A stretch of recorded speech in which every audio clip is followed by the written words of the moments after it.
बिस्मिल्लाहिर्रहमानिर्रहीम। अस्सलाम वालेकुम। आज हम बात करेंगे दो अहम इशूज़ के हवाले से। गवर्नर पंजाब ने एक दरख्वास्त दायर की थी और इस्लामाबाद हाई कोर्ट में सारा दिन उस दरख्वास्त पर इस्लामाबाद हाई कोर्ट के सब रजिस्ट्रार साहब की तरफ से एक एतराज़ लग गया था और उसके बाद फिर सब रजिस्ट्रार साहब के उस एतराज़ के बावजूद केस को फ़िक्स किया गया अत्तर मिनल्ला साहब की अदालत में।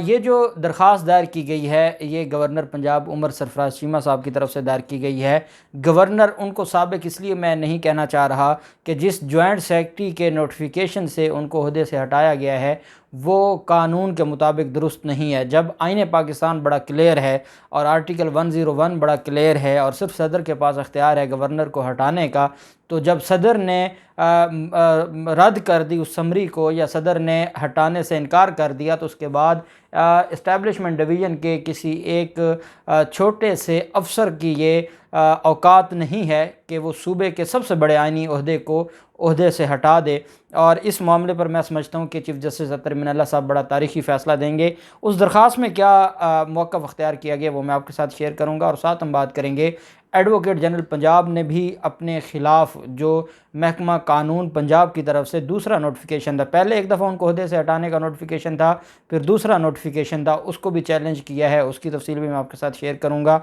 आखिर में हम बात करेंगे आज मरियम नवाज़ को जो तारीख़ी रुसवाई मिली है सरगोदा में। और आप जानते हैं कि 2 दिन पहले ही सरगोदा का जो फुटबॉल ग्राउंड था वहाँ पर इन्होंने उखाड़ पिछाड़ करके उस पूरे फुटबॉल ग्राउंड का जो कुछ ही अरसा पहले बना था, जिस पर काम हुआ था, लाखों रुपए अवाम के लगे थे, उसको उखाड़ पिछाड़ कर तबाह बर्बाद कर दिया था। और आज एक व्यू बनाना चाहते थे उस जलसे का, खाली कुर्सियों से तो व्यू बनने वाला था नहीं, वहाँ पर जो कुछ हुआ। और फिर मरियम नवाज़ ने जो आज सवालात पूछे और एक मज़हका खेस जो आज मामला हुआ उसकी तफसील भी मैं आपके साथ शेयर करूँगा। एडवोकेट जनरल पंजाब के हवाले से आप जानते हैं अहमद अवैस साहब एक बहुत बड़ा नाम है और वो एडवोकेट जनरल पंजाब ना भी हूँ तो उनका बहुत बड़ा नाम है। लेकिन अहमद अवैस साहब की 2 बातों पर मैं उनका फ़ैन हो गया। जब सानिया मॉडल टाउन की JIT का मामला था और 3 ऑनरेबल जजेस ने, लाहौर हाई कोर्ट के 3 जजेस ने बग़ैर पंजाब हुकूमत को नोटिस किए स्टे किया था, तो जैसे ही पता चला अहमद अवैस साहब को, देखें उनका कोई पर्सनल मैटर तो नहीं था। आप जानते हैं जहाँ यहाँ पर सरकारी वकला हैं वो इतनी टेंशन ही नहीं लेते, केस का बेड़ा गर्क हो जाता है, रियासत के केसेस ख़राब होते हैं, सरकारी जो वकला हैं वो तो केस पढ़ना भी गवारा नहीं करते। अहमद अवैस साहब को क्या लगी थी, मामला सानिया मॉडल टाउन का था, ना वो अवामी तहरीक के वर्कर हैं ना कोई वो रहनुमात है, सिर्फ एक कमिटेड आदमी है और एक अपने ओहदे के साथ मुखलिस आदमी था। और वो चला गया और फिर ऑनरेबल अदालत के सामने गुस्ताखी की, उसकी बुनियाद पर सानिया मॉडल टाउन की JIT को स्टे करने वाले बेंच ने तौहीन अदालत की कार्रवाई शुरू कर दी थी, जिसकी वजह से एडवोकेट जनरल पंजाब को अपने ओहदे से जाना पड़ा था। उसके बाद फिर माफ़ी तलाफ़ी हुई और दोबारा वो एडवोकेट जनरल पंजाब बने। एडवोकेट जनरल पंजाब बनने के बाद सानिया मॉडल टाउन के केस में तो उनका पेश होना बंद हो गया, लेकिन अब जब आके हमज़ा शहबाज का जो मामला बना है, गवर्नर पंजाब का मामला है, फिर वो डट गए हैं और उनकी ये जो एक ख़ास कमिटमेंट है इसका मैं इस वजह से भी मैं समझता हूँ और मैं इसकी तारीफ़ करता हूँ कि वो एक सीनियर मोस्ट वकील हैं और एज वाइज भी बड़े सीनियर हैं और बुज़ुर्ग हो गए हैं, उसके बावजूद वो डटे हुए हैं। तो ऐसा लगता है कि वो बड़े बड़े जवानों से भी ज़्यादा ताकतवर हैं, जिस तरीके से वो कमिटेड हैं अपनी और अपनी कौम के साथ और आईन पाकिस्तान के साथ। उन्होंने दरख्वास्त दायर की है लाहौर हाई कोर्ट में। लाहौर हाई कोर्ट में उन्होंने कहा कि मुझे अपॉइंट किया जा सकता है, वज़ीर आला की एडवाइस पर गवर्नर मुझे अपॉइंट करता है और मुझे ओहदे से हटाने का आइन बड़ा वाज़ेह है। आइन पाकिस्तान ये कहता है कि या मैं ख़ुद इस्तीफ़ा दे दूं या मुझे गवर्नर इस्तीफ़ा ले ले, इसके अलावा और कोई राह नहीं है। और वज़ीर आला का कहीं कोई कंसेप्ट ही नहीं कि वज़ीर आला मुझे ओहदे से हटा सकता है। लेकिन वो कहते हैं यहाँ मुझे वज़ीर आला ने भी नहीं हटाया, महकमा कानून के एक 18वें ग्रेड के मुलाजिम ने पहले भी मेरे ख़िलाफ़ नोटिफिकेशन जारी किया और तौहीन की आइन की, क्योंकि मैं आइन का आइनी ओहदा सबसे बड़ा जो सूबे का ओहदा होता है उसका मैं ओहदेदार हूँ और मेरी तौहीन की। एक महकमा कानून के मुलाजिम ने मुझे नोटिफिकेशन जारी करके काम से रोकने की, जब मैं नहीं रुका तो अब दोबारा नोटिफिकेशन जारी किया गया है। और इस वजह से मैं समझता हूँ कि ये जो मौजूदा ब्यूरोक्रेसी है या हमज़ा शहबाज हैं, सिर्फ उनको ये तकलीफ़ है कि मैं हक़ और सच की बात कर रहा हूँ और वो मुझे ओहदे से हटाना चाहते हैं। उनकी दरख्वास्त भी पाकिस्तान तहरीक इंसाफ की 2 दरख्वास्तें हमज़ा शहबाज के साथ उसके साथ ही फ़िक्स हो गई है। सुबह के लिए चीफ़ जस्टिस अमीर भट्टी साहब लाहौर हाई कोर्ट के जो चीफ़ जस्टिस हैं वो समाअत करेंगे।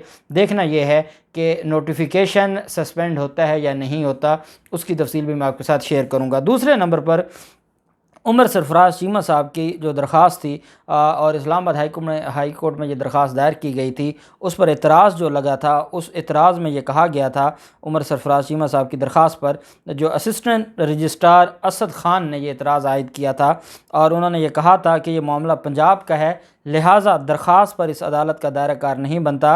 रजिस्ट्रार ऑफिस ने कहा कि दरख्वास्त में बनाए गए फ़रीक़ैन के ख़िलाफ़ दरख्वास्त काबिल समात नहीं है, क्योंकि उसमें वज़ीर आज़म को भी पार्टी बनाया गया था, सदर पाकिस्तान को भी पार्टी बनाया गया था। तो वो एक तरीक़ाकार होता है पार्टी बनाने का और उस तरीके से ही पार्टी बनाया गया है।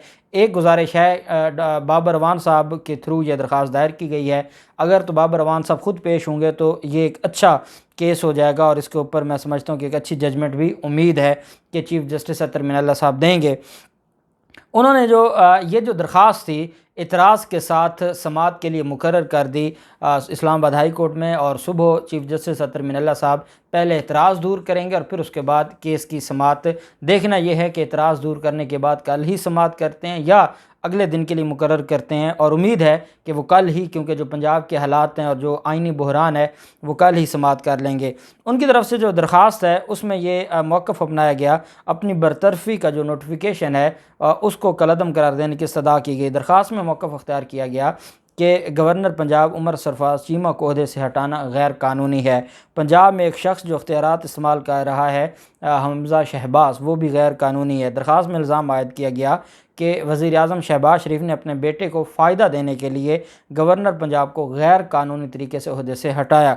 अपनी दरख्वास्त में उमर सरफराज चीमा ने कहा कि काबीना डिवीज़न से नोटिफिकेशन जारी करवाने वालों के ख़िलाफ़ भी कार्रवाई करने की इस्तदा की, क्योंकि मैंने आपको बताया था कि तौहीन है ये गवर्नर के ओहदे की, कि गवर्नर पंजाब जो कि सूबे का सबसे बड़ा ओहदा है उसको एक काबीना डिवीज़न का मुलाजिम अगर भेजेगा, नोटिस भेजेगा या नोटिफिकेशन का उनकी ओहदे से हटाने का नोटिफिकेशन भेजेगा, तो ये एक बहुत बड़ी तौहीन है और उनके ख़िलाफ़ भी कार्रवाई की इस्तदा की गई है। दरख्वास्त में इस्तदा की गई कि उमर सरफराज चीमा को की गवर्नर पंजाब के ओहदे से हटाने की जो बरतरफ़ी का हुक्म है उसको कलअदम करार दिया जाए। दरख्वास्त गुजार का कहना था कि आइन के मुताबिक गवर्नर सूबे में वफाक का नुमाइंदा है, वो एग्जेक्टिव का हिस्सा नहीं होता और सदर की खुशनुदी तक गवर्नर ओहदे पर कायम रह सकता है। जब सदर की खुशनुदी वो खो बैठता है तो फिर ही वो गवर्नर के ओहदे से हटाया जा सकता है। जब सदर उसको ओहदे से नहीं हटाना चाहता,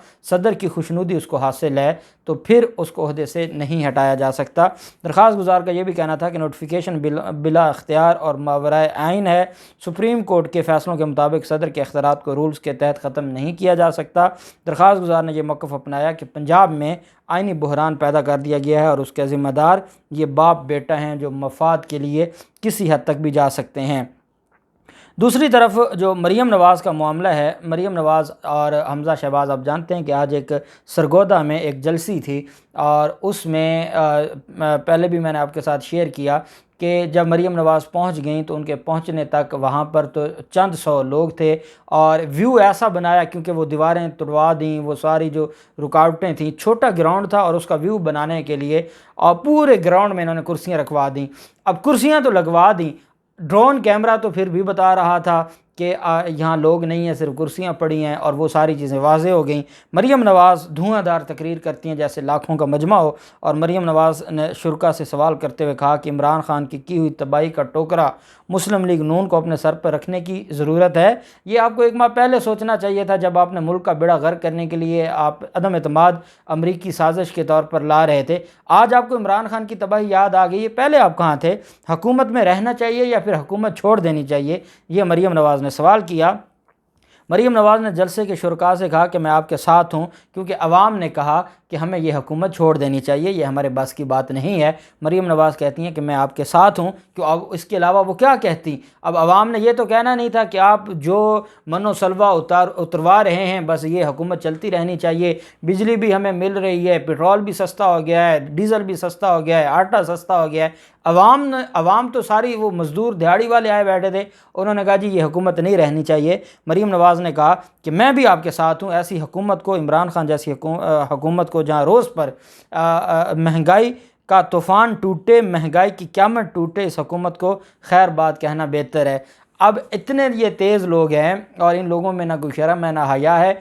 सवाल पूछा गया शहबाज शरीफ की हुकूमत का, आवाम ने कहा कि हाँ जी ये नहीं रहनी चाहिए। कहते हैं हाँ जी मैं भी कहती हूँ कि इमरान खान की हुकूमत नहीं रहनी चाहिए और इमरान खान की हुकूमत को खैर बात कहना चाहिए। उन्होंने कहा कि इस हुकूमत को खैर बात कह दो और आवाम के मैदान में आ जाओ और मुकाबला कर लो। मरीम नवाज़ ने फिर सवाल किया कि अगर नवाज़ शरीफ आपके लिए ये हुकूमत छोड़ता है तो क्या आप आइंदा 5 साल के लिए इसको 2/3 अक्सरियत दिलवाओगे। उन्होंने कहा कि सरगोदा नवाज़ शरीफ से इश्क करने वालों का शहर है। कहा जाता था नवाज़ शरीफ की सियासत ख़त्म हो गई है, लेकिन नवाज़ शरीफ की सियासत पहले से भी मजबूत हो गई है। बहरहाल मरीम नवाज़ एक बात तो मान गई हैं कि वो इस महंगाई का टोकरा अपने सर पे उठाने वाले नहीं हैं और उन्होंने जो मुल्क पर जुल्म किया है, अब वो ख़ुद अपनी सियासत बचाने के लिए इस हुकूमत को खैर बात कहना चाहते हैं। और यही वजह है कि जहाँ भी जाते हैं कोई इनकी बात सुनने को तैयार नहीं है, कोई इनके जलसे में आने को तैयार नहीं है। इतनी तारीख़ी जो ज़िल्लत इनको मिल रही है, मैं समझता हूँ कि इनको अभी भी वक्त है, कौम से माफ़ी मांगें और सज़ा भुगतने के लिए तैयार हो जाएं जो कौम के साथ गद्दारी की गई है और मुल्क को नुकसान पहुँचाया गया है। अल्लाह पाक पाकिस्तान का हामी नासिर हो। बहुत शुक्रिया। अल्लाह हाफ़िज़। पाकिस्तान ज़िंदाबाद।